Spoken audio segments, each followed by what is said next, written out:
Welcome to the Super Facts Show on the Super Facts Network, featuring St. Laz, who also hosts the popular web series Gem Pop, and music journalist Mark Walter Ward. They have discussions about hip-hop, culture, society, philosophy, and everything else. Now available on YouTube and wherever else you get your podcasts.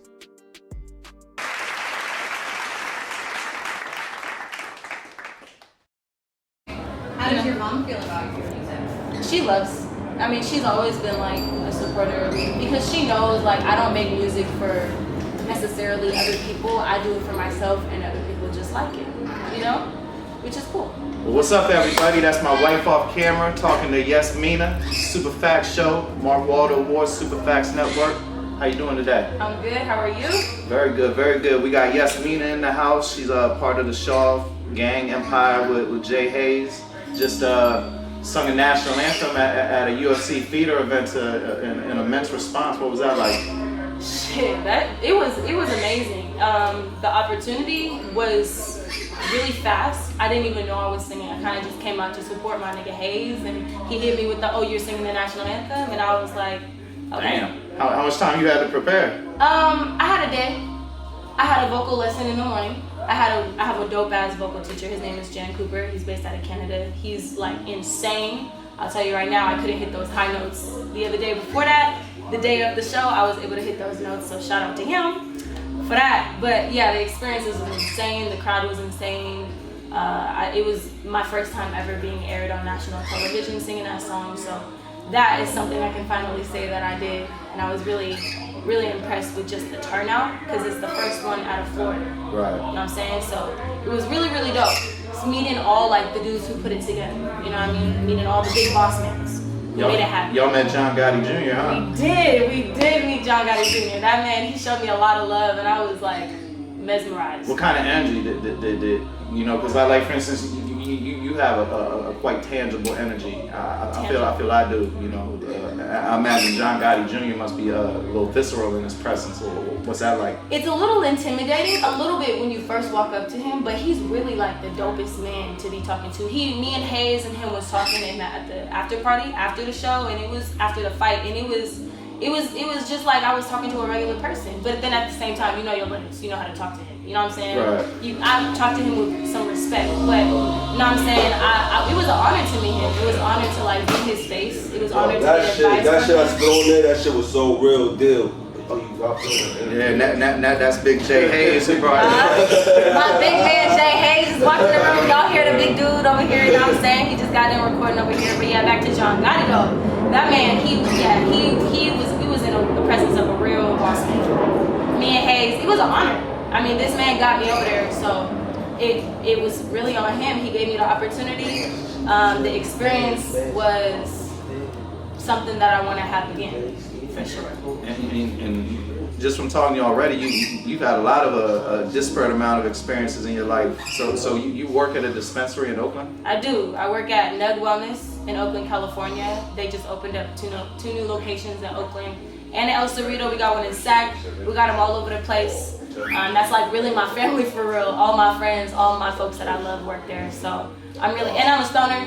I like to smoke weed. I'm fascinated by the growth of marijuana. Me too. You feel me? Marijuana is just like a great, amazing thing that saved a lot of people, you know, including me, emotionally. You know what I'm saying? And for a lot of different reasons. So I'm really just fascinated by the whole industry of cannabis. That's why I work at a dispensary. Do people ever come in there and try to barter on the prices? Yes.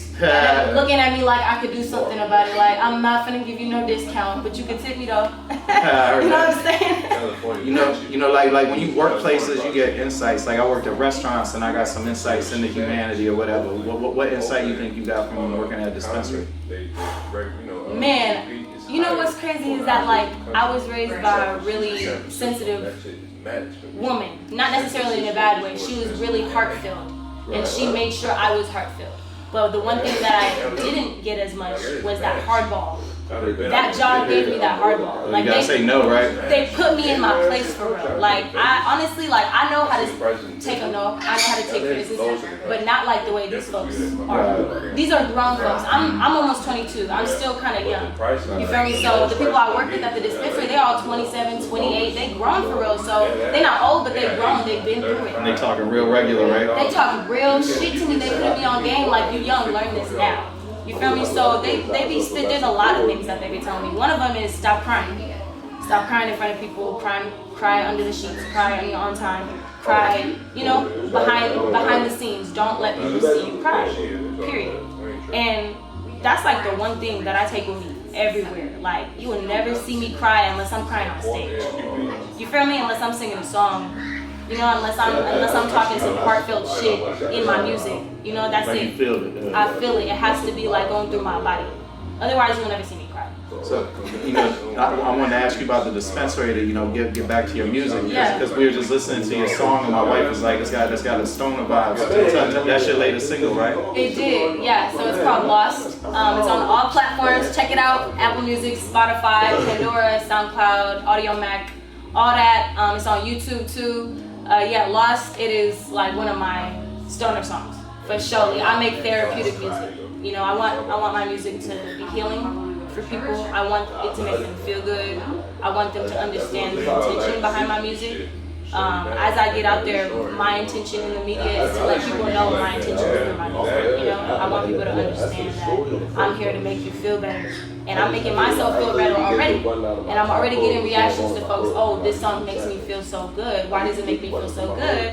I mean, you know what I'm saying? It's the therapeuticness. That might not be a word, but you know what I'm talking about. It's therapeutic. I mean, language evolves through slang, so go ahead, make it a word. You can, therapeuticness. It's therapeutic. It really is like it. The therapeutic tacity of the matter. No cap, for real.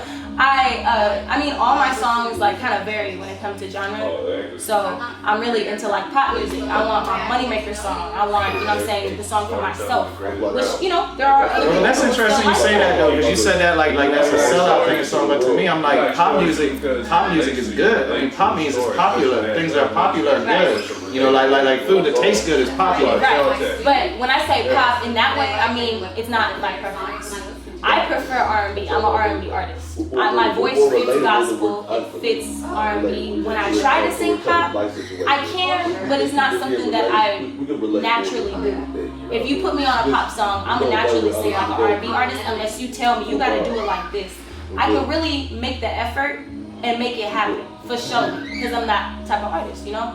But naturally, if you just tell me to be organic, I'm gonna sound like an R&B artist over the pop song, and it might not just sound right. But if I really put my mind to it, if I really work on it, if I really like listen, take some references off, I can make it happen. Just gotta go to YouTube, do a little research, you know what I'm saying, and then just lay down my inspirations, if that makes sense.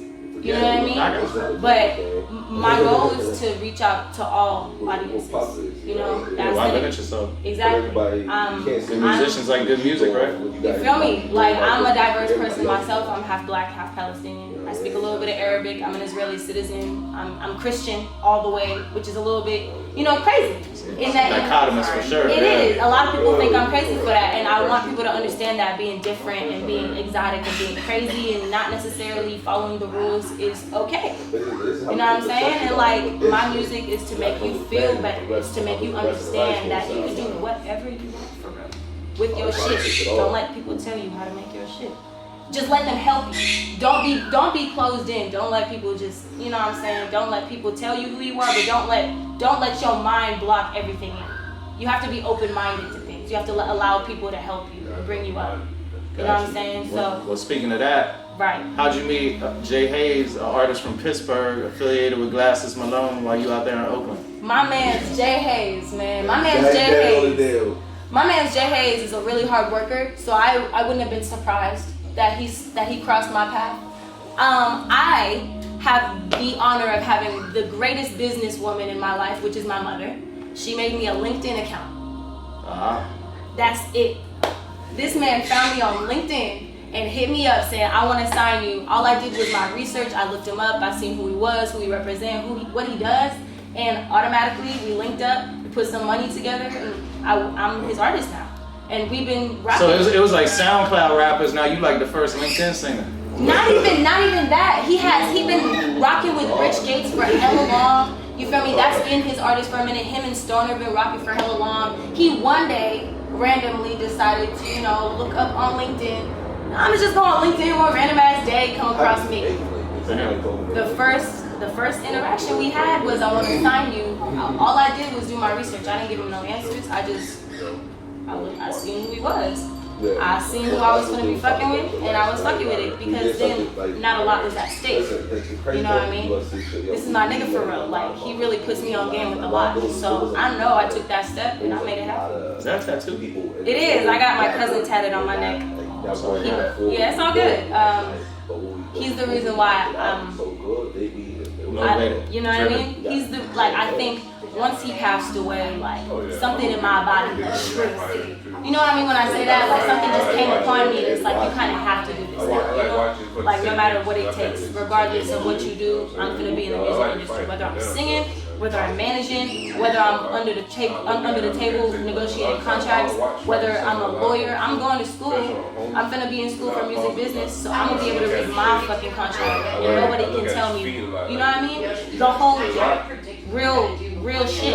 You feel me? So I don't want to be fucked up, or I don't want to be played. That's my goal, is to be educated and just I can dig it. And then that's why I want to end with what you got coming up, shout out what you got going on in your socials. The show, so like I said, I dropped Lost April 13th. That's on SoundCloud, every platform. Please go check it out.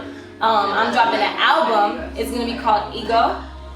It's basically an album about my ego, because I have a big one, and you can tell, and I'm proud of it. You know what I'm saying? Everybody has their own ego, you just gotta know how to control it. That comes out in, I wanna say, maybe a couple of months. I haven't really set that date yet. I'm trying to get the business together, but you feel me?